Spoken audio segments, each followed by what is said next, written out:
I've talked about the shock and I've talked about cognitive dissonance and the denial that we can go through sometimes when we come out of a narcissistically abusive relationship or marriage.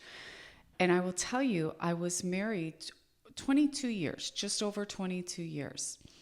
And I was with my ex for about 25 in total. And I can tell you that the denial is a normal thing to go through. And part of that denial, I personally, this is my personal opinion, I believe that part of the denial is because it hurts. It's painful, right? It's painful to have to understand and admit to ourselves, not to anybody else. This is not for anyone else. This is for you that have gone through it. It's hard for us to admit it to ourselves that I lived in this for so many years. I had children with this person. I loved this person. I would have done anything for them. I raised children. I shared a home. We shared our life together. And in my case, and if you are a believer, if you're a Christian, you even shared your faith and your spirituality with this person. And then to find out after decades later that this is what you were in, the denial is totally understandable. Okay, it can take people a long time to come to a place where we can finally accept that this is what we were in. Okay, so if you know somebody, and I'm just going to give this advice to some of you, that if you're watching and you're not the survivor, you've not been through narcissistic abuse, which is very rare. Most people have experienced it at one point or another, even maybe with a friend or a coworker or a parent. But romantically, which is what I focus on in my channel, and you're there helping somebody that's just come out of this, I want to give you some advice. First of all, try not to ask the question, why did you stay so long? Or why didn't you just leave? Okay? If you can refrain from just those two questions, you're going to help a lot this person in your life. Because I'm going to assume that you care about this person in your life that you're trying to help, and that you love them, and that you want what's best for them.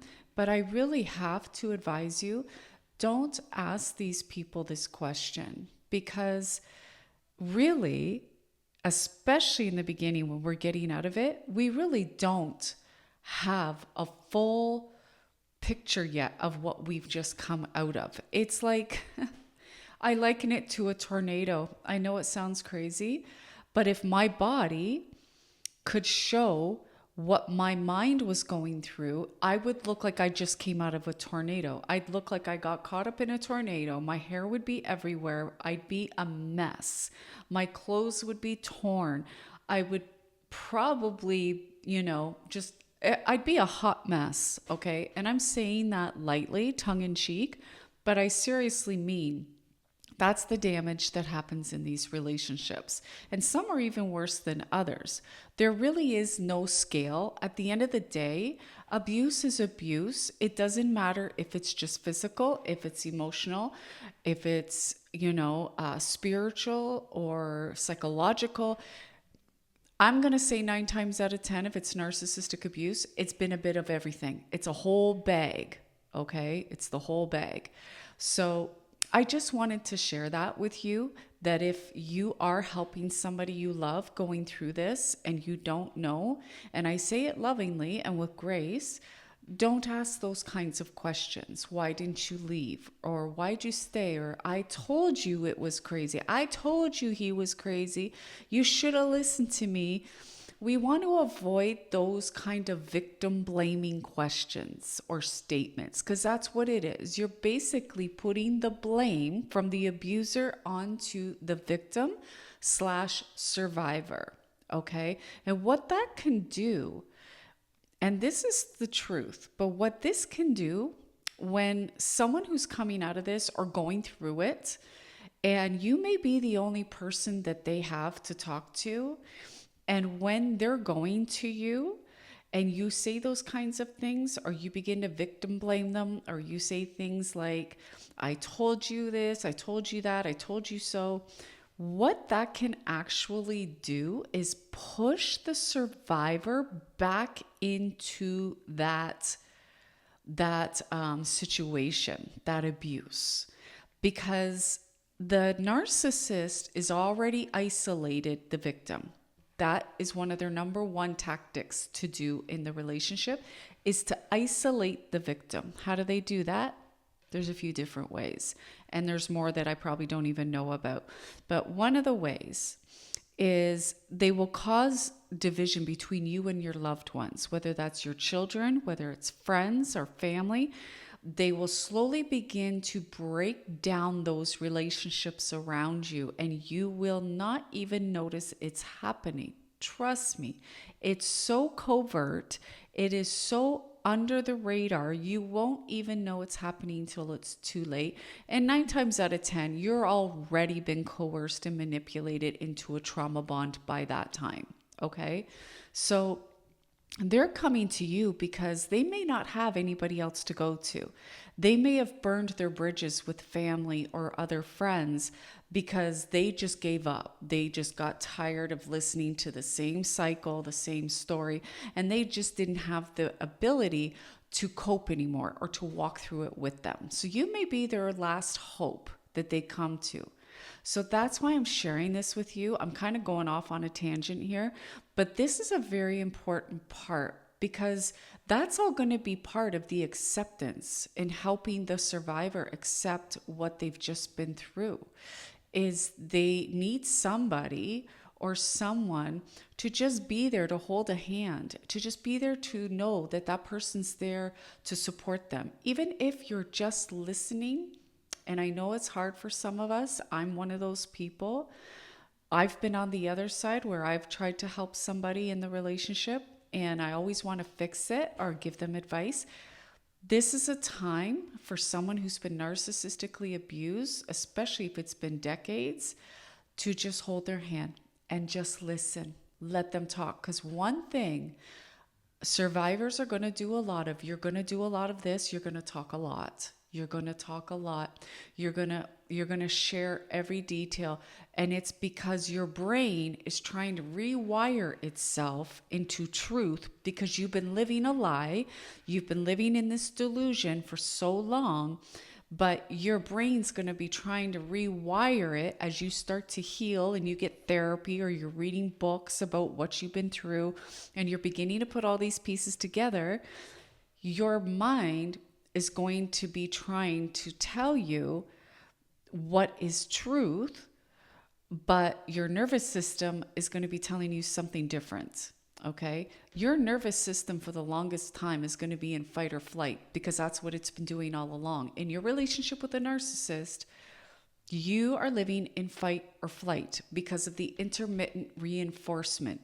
And I'm going to do a whole video on positive intermittent reinforcement. I'm going to do a video on intermittent reinforcement another time, but this is the whole thing that traps you and creates a trauma bond with the narcissist.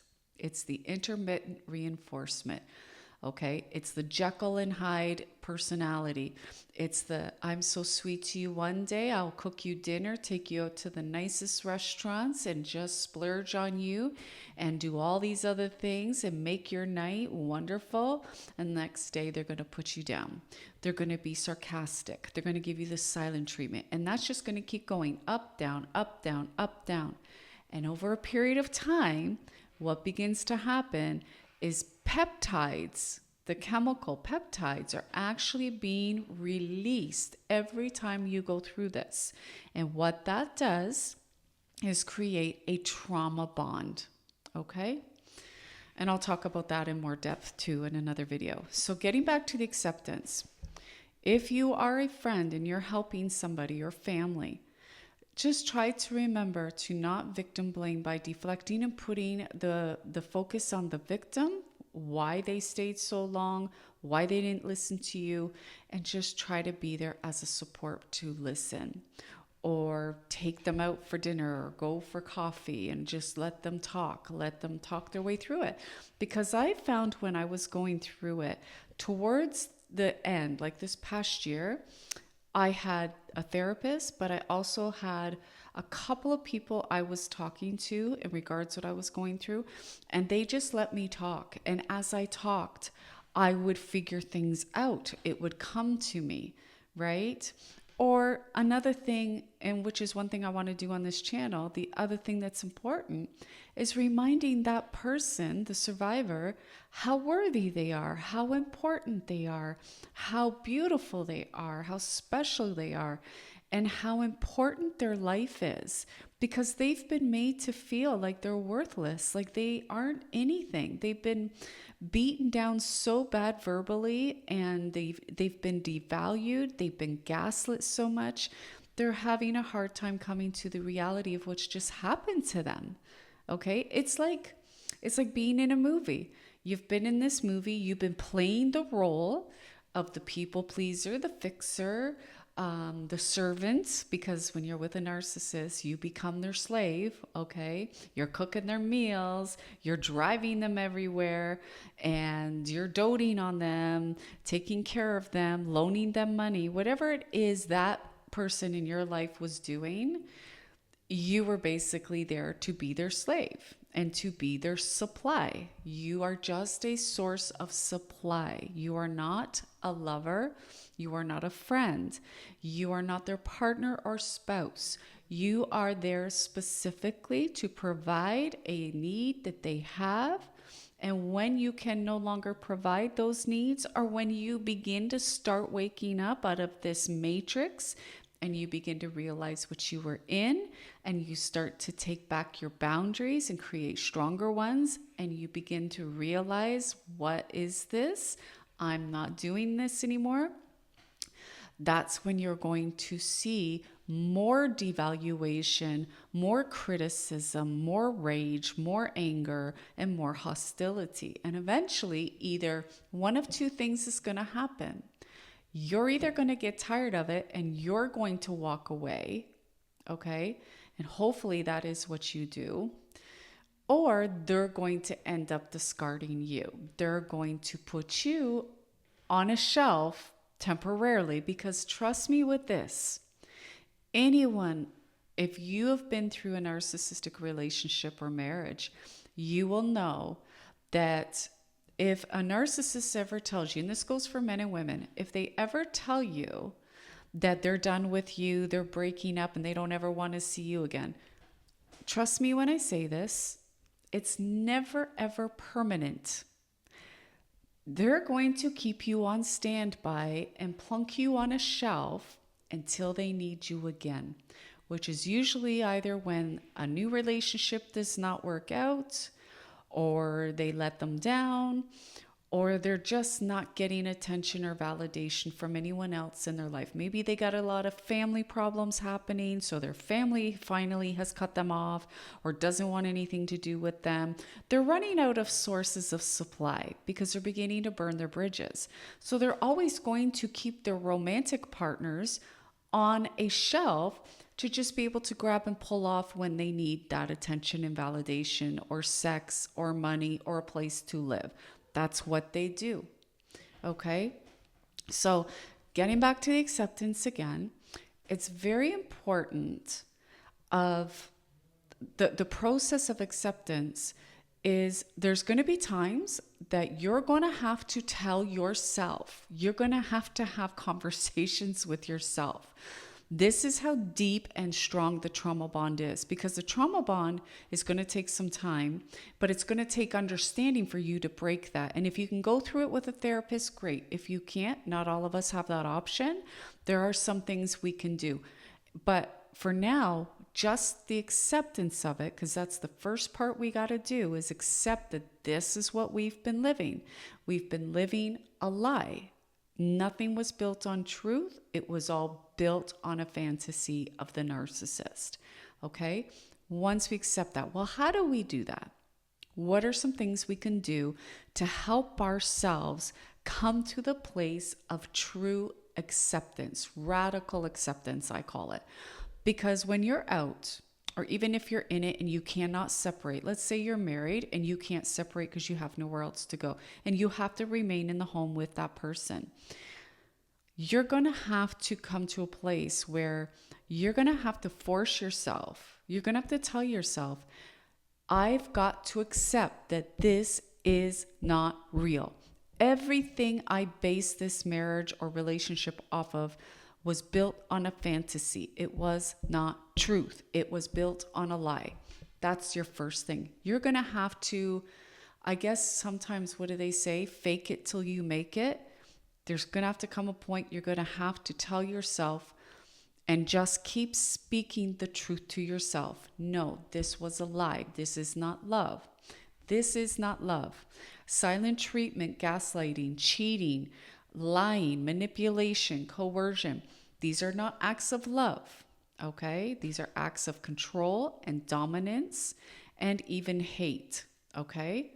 And, forgive me if I talk so nonchalant about this. I always, sometimes I say to myself when I'm talking to people or helping others, I have to remember not to be so nonchalant about it because it's so painful. But because I've come a bit of ways in my journey, I'm far removed from some of those feelings and some of that part of my healing. I'm removed from that because I've been doing this for almost 4 years. So please forgive me if I sound nonchalant because I do not mean to be dismissive or anything. But what I'm saying is this, is that you're going to have to fake it and tell yourself every day, because when you come out of this, you're going to go to bed sometimes. You're going to wake up the next day and it's going to feel like it was all a dream, right? It's not going to feel like reality for a while because, first of all, your nervous system is programmed for fight or flight. Well, that fight or flight, the cause of it has been removed. If you've gone no contact and you have left the relationship or the marriage, your body's still going to crave it. It's still going to think it's in fight or flight. It's going to take time for your nervous system to come into agreement with what your mind has done, with what you have been working on, and that is getting out and beginning to heal, your therapy. The mind is going to take time for the body to catch up, okay? But it will. And so with the acceptance, the first thing you got to do, these are some tips I'm going to share with you. One of the things you got to do is you've got to speak it before it happens, okay? So you want to tell yourself, this is toxic. It is abusive. I am not happy. I do not deserve this. This is not love. You have to remind yourself every day, daily, of what you just came out of and what the truth is. Okay, so speak the truth, even though your mind and your heart want to believe something else. This is where logic is going to come in and we're going to have to park the emotions sometimes. Like you're going to feel the feels. You need to feel the feels. You need to deal with that. But at the same time, we have to speak truth. The other thing that you can do, and I did this, and I found that this was very helpful. You want to actually write down on a piece of paper, or you can do it in your phone. I think writing it on a piece of paper is better. I think it sticks better. Is you want to make a list and write down all the things they did to you that caused you pain or harm. Write it down on a piece of paper from 1 to 20 or 1 to 50, whatever it is, and take your time, take a few days and go back to that list every day when you have time, when you don't have to go anywhere or you don't have to deal with children. Maybe it's before bed, or I would say early in the morning is better. I know that at nighttime, when we start thinking on these things and we start dwelling on it, it's going to be difficult sleeping.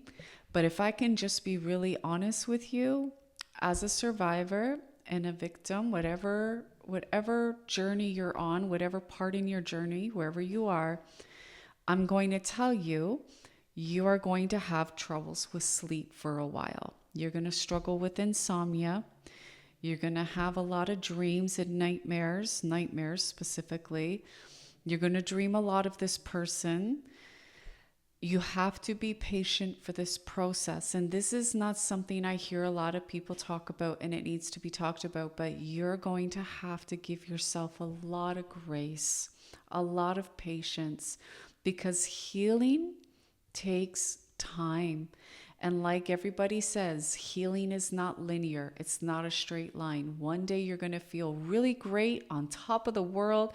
You're going to be excited for the new horizon in your life. You're already thinking of new goals you have and things you're going to do. And then the next day, you're just, boom, you hit rock bottom and you're just like, this can't be happening. I don't want to do this. I can't do this. This is too much. And you're going to feel like you're breaking down, like you're losing your mind some days. And that's okay. That, my friend, is part of the healing journey. And that's how you know you're healing. Okay?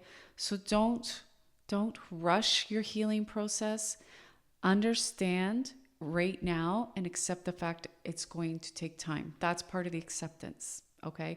Is accepting the fact that, especially if you've been in this for decades, you can't expect to heal overnight. Even if it's just been months or a couple of years.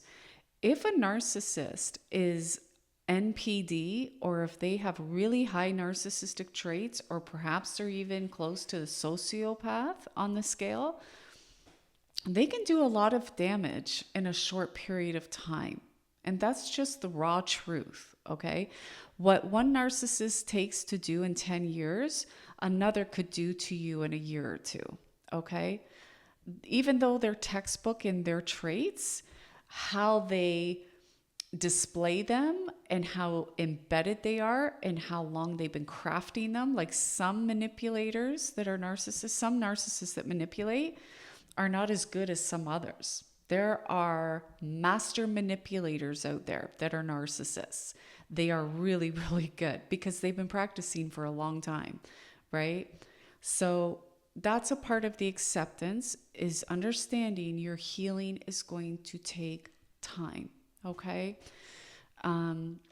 So writing down all the things they did to cause you harm over the relationship or the marriage, okay? And then the other thing is speaking every day, at least once a day, to yourself the truth. What is the truth? They did not love you. They did not care for you. They didn't protect you. They, they harmed you. They harmed you.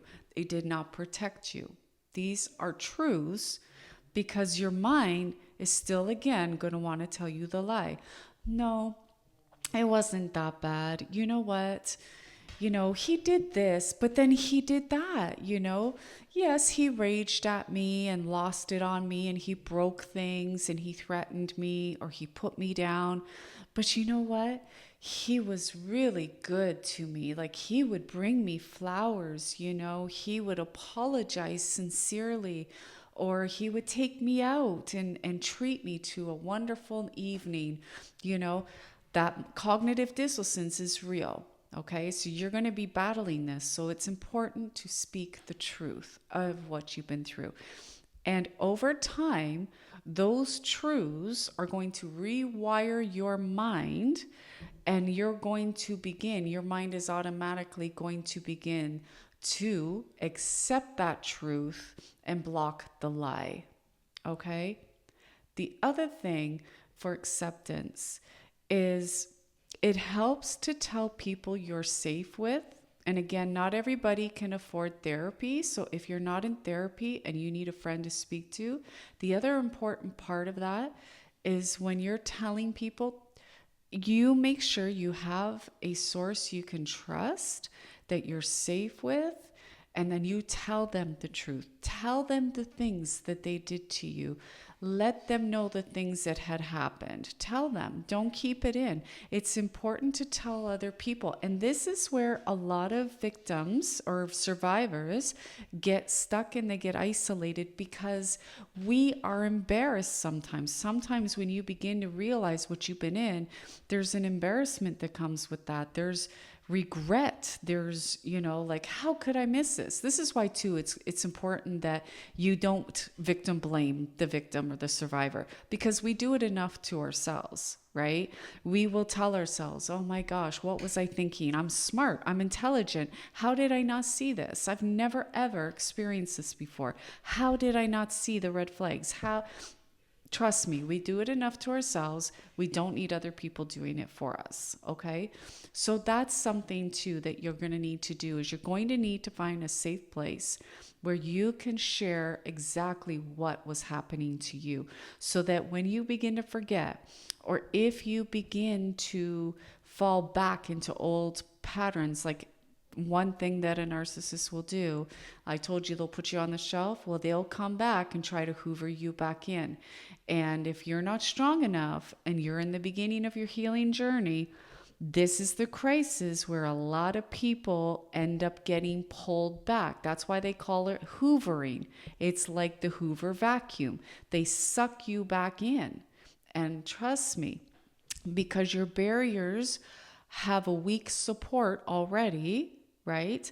You are vulnerable to fall back into it, because when they come back to hoover you, they're going to come out with new techniques every single time, because they're going to look back at what worked the last time and what didn't work. And a lot of times they're going to compare their relationships with different women, or if it's a woman, with the different men. And they're going to say, well, this worked on Bob, but this one didn't work on John, or this worked on Susie, but it didn't work on Karen, right? So these are things you have to keep in mind. You want to, and this is why no contact is very important, which I'll talk about another time as well. So this is all part of the acceptance.